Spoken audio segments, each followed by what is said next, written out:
सोचा था। आप इतना निराश क्यों हो रहे हैं महाराज?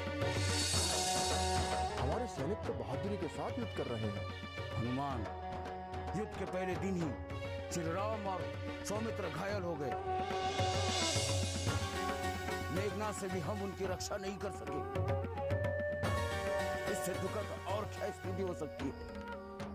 स्थिति दुखद अवश्य है महाराज, किंतु उसमें निराशा की कोई बात नहीं है। प्रभु श्री राम को कोई परास्त नहीं कर सकता। कभी कभी तो मुझे ऐसा लगता है महाराज कि प्रभु ने कुछ सोच विचार कर ही लंकेश का अभी तक वध नहीं किया है। ऐसा मानकर हम अपने दायित्व से मुक्त तो नहीं हो सकते ना। यदि ये सब कुछ श्री राम को ही करना था तो हमारी ये विशाल सेना की क्या आवश्यकता थी? आप चाहे जो सोच ले महाराज, किंतु मेरा मन तो यही कहता है कि प्रभु श्री राम की इच्छा के बिना एक पत्ता भी नहीं डोल सकता। उन्होंने इस युद्ध का निर्णय उसी समय कर लिया होगा जब लंकेश रावण के दुराचार की सूचना उन्हें मिली होगी। किंतु हम रावण के अंत की प्रतीक्षा कर रहे हैं हनुमान, क्योंकि रावण का जीवित रहना अब सहन नहीं हो पा रहा है। पता नहीं कब उसका अंत होगा।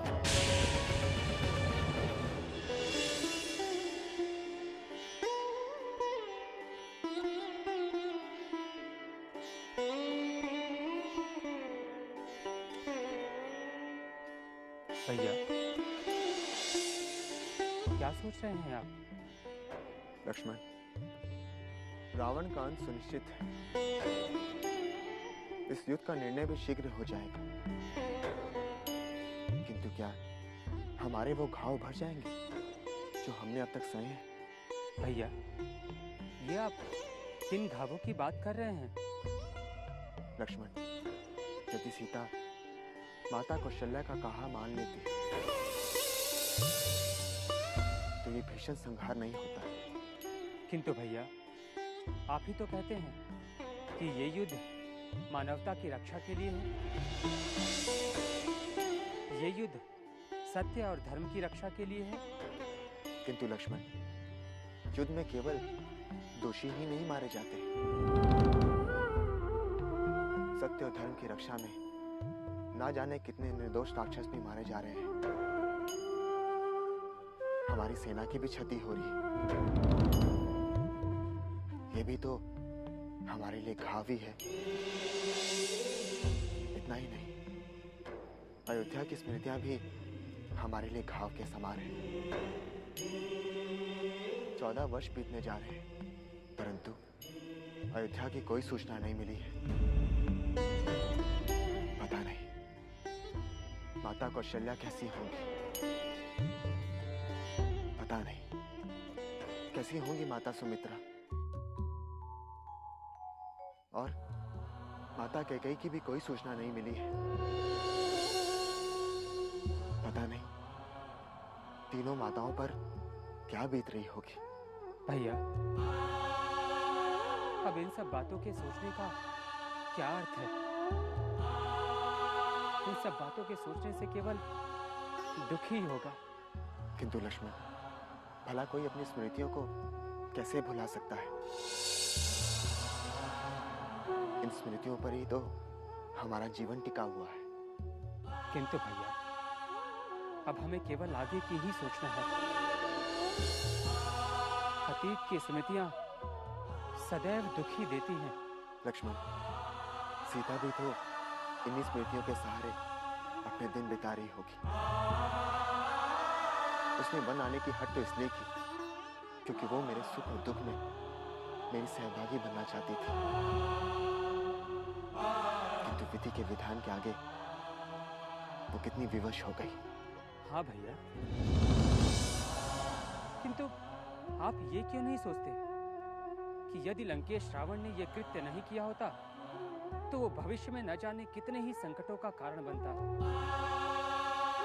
और भैया, आपने भी तो राक्षसों के सर्वनाश का प्रण किया था।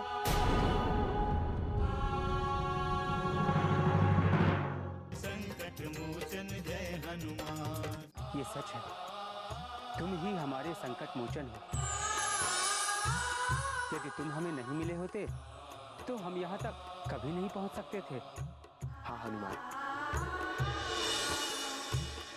लंका तक पहुंचने का माध्यम तुम बने। ये सब आपकी ही कृपा है प्रभु।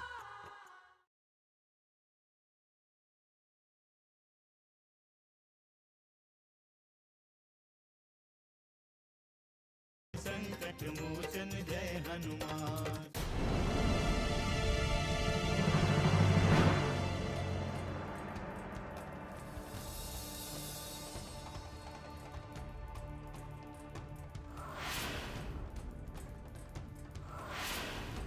इन्हें धारण कर आप अजेय होंगे।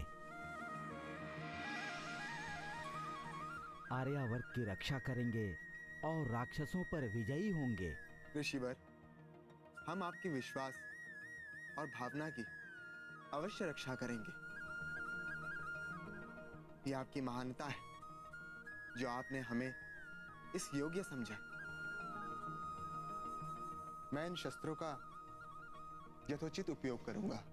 ये कहने की आवश्यकता नहीं है राघव। मेरी प्रतीक्षा निरर्थक नहीं थी। मैं आपके अनुज सुमित्रा नंदन की शक्ति को भली भांति जानता हूं। इनकी भुजाएं शत्रुओं के संहार के लिए ही बनी हैं। जानकी अपने शील और स्वभाव के अनुरूप शांति प्रिय हैं। संभव है आपके हाथों राक्षसों का संहार उनके लिए चिंता का कारण बन जाए, किंतु आप प्रेम पूर्वक उन्हें अपने जीवन का उद्देश्य बता सकते हैं। आप चिंता ना करें ऋषिवर, मैं अपने वनवास का उद्देश्य कभी नहीं भूल सकता। आपका आशीर्वाद सदैव मेरा मार्गदर्शन करेगा। भैया, आप महर्षि अगस्त्य के विश्वास की ही रक्षा तो कर रहे हैं, और अब हमारे कष्ट के दिन भी समाप्त होने वाले हैं भैया। जब हम विजय का उत्सव मनाते हुए अयोध्या पहुंचेंगे तो उस अद्भुत सुख की हम कल्पना ही कर सकते हैं। जय श्री राम। जय श्री राम। क्षमा करें प्रभु, क्या अभी तक आपको नींद नहीं आई? बातें करते हुए समय का ध्यान ही नहीं रहा हनुमान।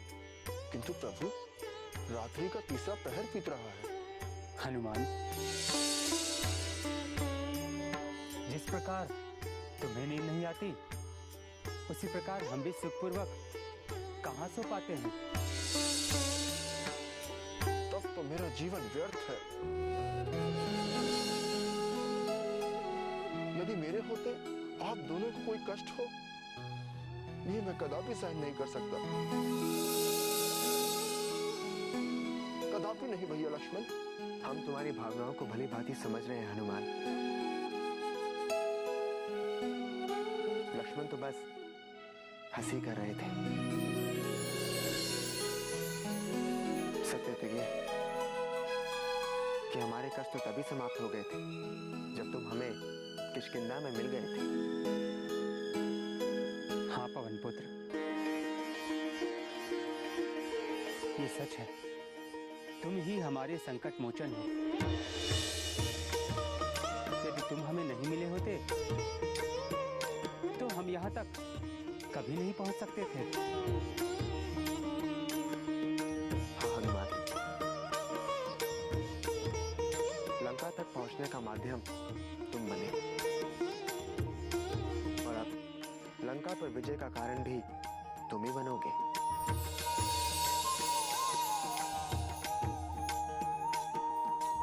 ये सब आपकी ही कृपा है प्रभु, सब आपकी ही लीला है। मैं तो केवल माध्यम मात्र हूं।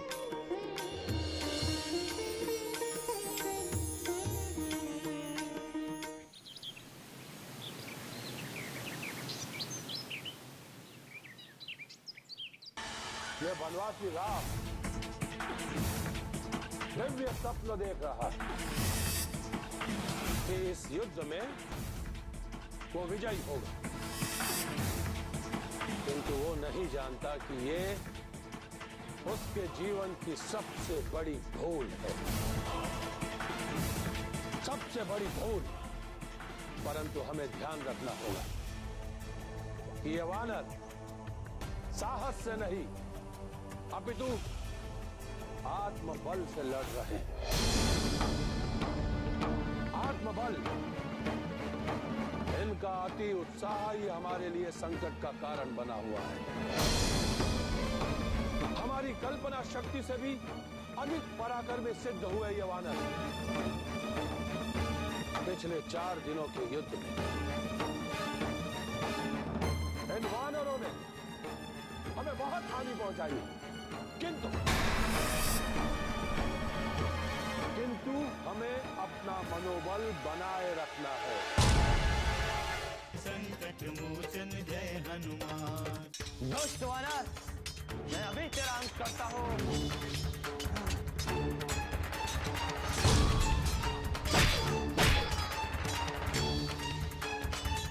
वानरों, तुम्हारे जैसे तुच्छ प्राणियों के लिए प्रहस्त को पराजित करना असंभव है।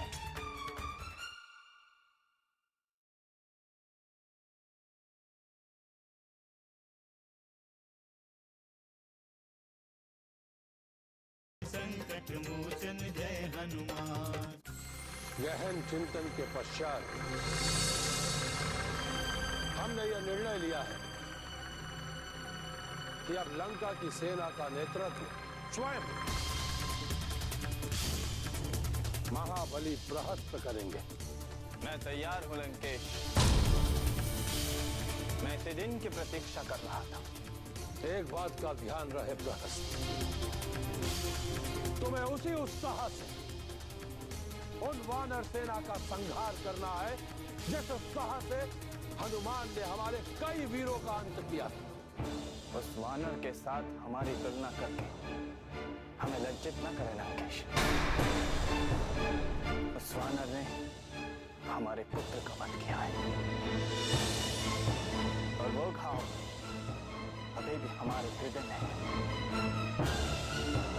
मैं उस वानर का वध करके अति प्रसन्नता चाहता हूं। केवल हनुमान का वध नहीं करना है तुम्हें प्रहस्त, तुम्हें संपूर्ण वानर सेना का संहार करना है। संपूर्ण वानर सेना का संहार। अवश्य लंकेश, अवश्य। आपका आदेश मेरे लिए शिरोधारी।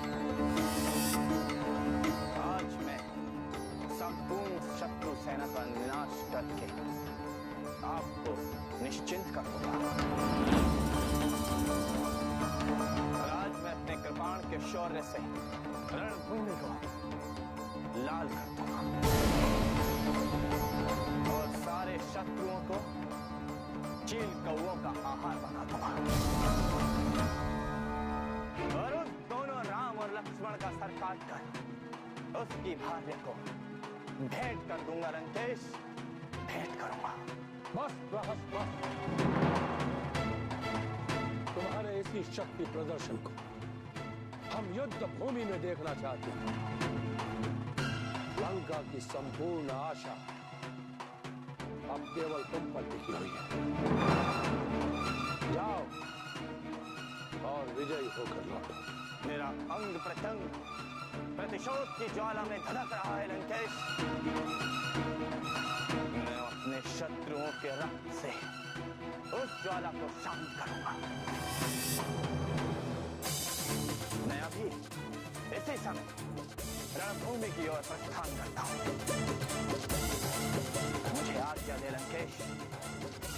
हमारा आशीर्वाद सदैव तुम्हारे साथ।